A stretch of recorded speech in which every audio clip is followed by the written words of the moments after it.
So they built a flying machine. They were bicycle mechanics. Now, the Wright brothers really didn't just do that. In the early days in France, some guy designed a set of wings that stuck out 3 feet on each side. And he jumped off the Eiffel Tower, and he died. And his brother-in-law wrote, "Make wings larger next time." There's no way to know. Nobody ever does anything wrong. They use whatever knowledge they have, and their decisions sometimes don't work. Now, let's talk about that.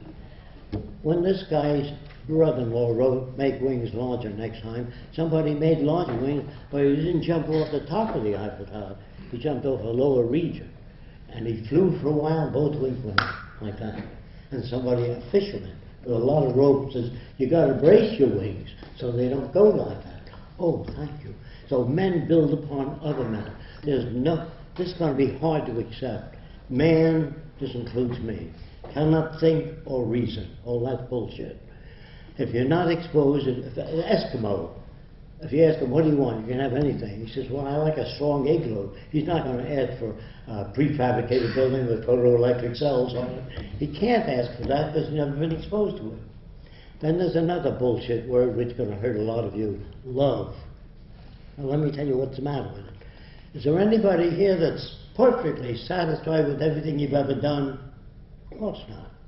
So sometimes you like yourself, sometimes you don't. Sometimes you like yourself very much. Sometimes you dislike yourself. So when you get married, it's the same thing. Sometimes you love your husband and wife very much. Sometimes a little less. Sometimes not at all. You ball them out. So love is a fluctuating thing. It's not a fixed thing. Do you understand that? Okay. So if you're brought up with twisted values, like a guy named Albert Fish, which the nation at that time, U.S., believed he ate 45 children. And the public wanted to tear him to pieces. So we're brought up that way. But a doctor named Wortham, a psychiatrist, said, "I want to find out what made him that way so we can avoid those conditions in the future." That's much better. When your car veers to the right, you don't kick it and beat it up. Either your tire pressure's uneven or something's wrong with the steering column. You try to understand. When children beat up other people and hurt other people like a bully, that's part of their conditioning, their associative memory, the system they live under, which doesn't correct that. Schools do not teach you much. They're mostly concerned with propaganda. Most schools don't teach you how to live, find meaning in your own life, how to disagree without getting angry. That's what's needed. And as long as the world goes on this way, you're going to have cycles of war, depression, economic drop, because you believe in right and wrong, good and bad. What is really needed is the intelligent management of the Earth's resources for the benefit of everyone. Now, the only way you can do that is through technology. Everything that you have, your lights, your air conditioning, your automobile, your airplanes, all technology. Politicians can't give you that. Politicians don't know what to do. They make laws. Now that's no way to change. Say no to drugs. Well, that's not going to stop a person from selling drugs as long as there's money in it. But if you do away with the money system and build access centers where anyone can have access to the necessities of life without filling out 1 million forms or appealing to Fresco, it's all available to everyone. Everything on earth is made by people that worked hard to achieve that. So a young man at Princeton got up and he said, "I don't like your system at all." I said, "I can't do anything with what you're saying. What is it that you don't like?" He said, "Well, you want to give people things for nothing." I said, "Were you born in America?" He said, "Yes." You got the airplane, the telephone, the radio, airplanes, ships, all for nothing. You didn't have anything to do with that, I'm sure. What?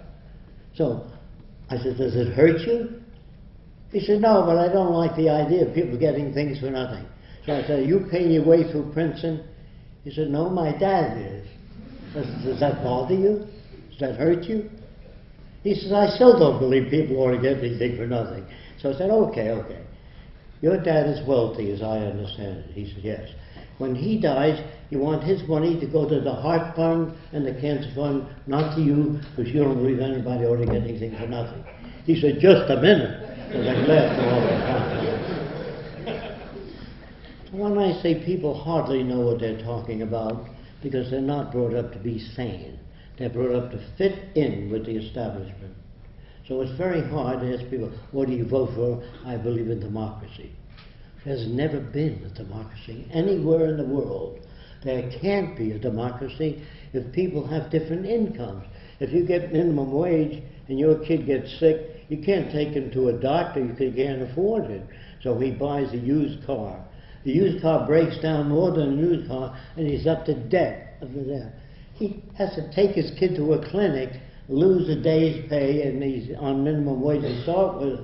So how do you look at that? How can you have a democracy if mothers are not educated on how to feed their kids nutritional food? Today, they pump chickens to grow faster, put ingredients in food to color it to make it look better, and add artificial flavoring in many instances.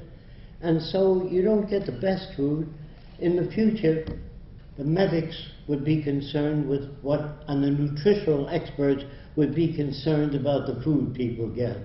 Now, a lot of you have never heard of this book, 100 Million Guinea Pigs. Did anyone ever hear of it? Nobody. In America, it was a bestseller. It attacked the drug industries and showed you why the drug industries didn't use celery juice to lower blood pressure because there's no money in it. So they make these little pills, they get $2 or $3 for it. This book exposed the drug industry. And the American public was a bestseller. Said, we got to have a Pure Food and Drug Administration. People that monitor that and watch over you. So they did build that, they got that. But today it's managed by the drug industry. The people that run it used to work for the drug industry.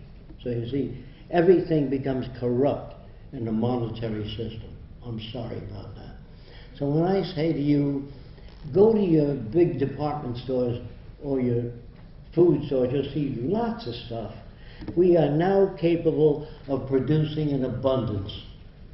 During the war, we gave soldiers airplanes that cost, today anyway, nearly $1 billion apiece. How come we don't do that during peace? Send every kid to college that wants to go. That would improve all nations. But if you don't have the money to go to college, you become second rate. So we say in the future, everyone will be given the best opportunity so that we can bring out the best in every human being. And if you grade children, you got a C, you got a D, you make jealousy and envy. People say to me, excuse me, I know two people from the same environment. One turned out to be a priest, the other a gangster. If environment is everything, how do you get those differences? You get those differences by playing with the youngest child, 4 years old, while the 7-year-old is stiff.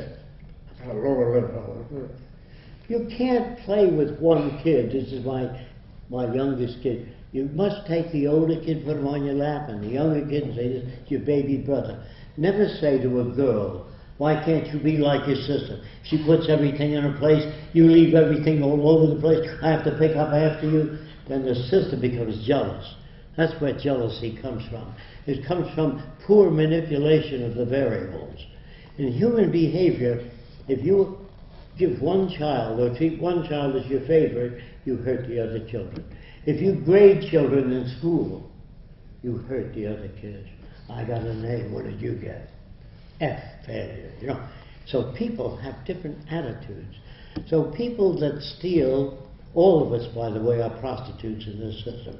If you sing and you sell toothpaste, you're a prostitute. If you get up and you say, I got just the house you're looking for, you're a prostitute for the establishment. So there's no good or bad people now. We're perfect reflections of the culture we live in. Again, I'm sorry about that. So if you begin to think outside the box, here's what that means. I was told by a Catholic priest who told me there are things beyond the physical. That you're trying to make the world a better place, but there are spiritual aspects. I said, what do you mean by spiritual? You mean you have no locks on your door and you bring everyone in your home?